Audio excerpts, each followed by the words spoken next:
Omidvar. Thank you, Speaker. Didn't quite realize I was coming up so quickly. Senator Gold, let's shift once again to global affairs. Put our eyes outside our shores and the very tragic situation in Turkey and northern Syria.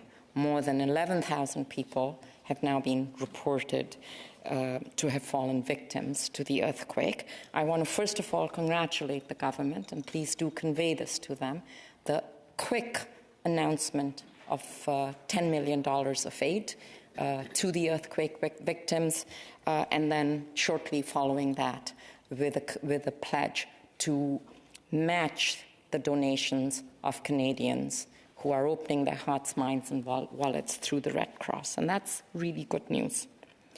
I met today, however, coincidentally with the Red Cross. They are here in Ottawa for International Development Week, and they alerted me to the fact that getting aid to Syria is more complex, partly because of what they've been through in these long years of war, but partly also because we have imposed sanctions, and some of these sanctions prevent aid from getting to the people in need, almost a little bit like what's happening in Afghanistan.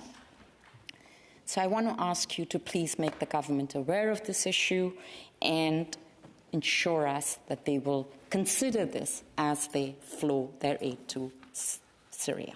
Thank you.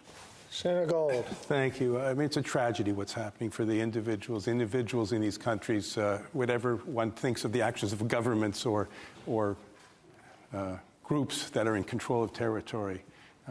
People are suffering, and I'm glad our country has responded, and thank you for acknowledging that, and I'll pass it on. I know the government is continuing to look at ways in which to continue to assist, and the challenge, as you properly mentioned, in Syria, as it is in Afghanistan, has to do with the nature of the regimes and the odious things that they do to their citizens and indeed beyond.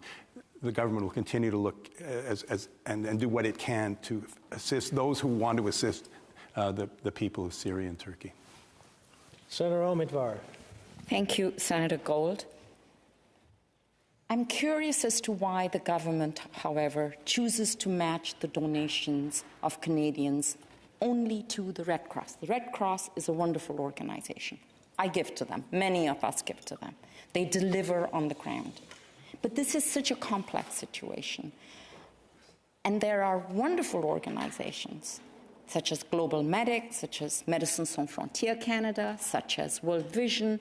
And I'm just wondering why this sole source contract, if I may call it that, to the Red Cross, as opposed to a diversity of investments to deal with the problem that is so tragic. Would you look into that? Senator Gold. I'll certainly look into it. I mean, I'm tempted to speculate, and that's not my job to do. And so I will make some inquiries and be happy to report back. Senator Francis. Thank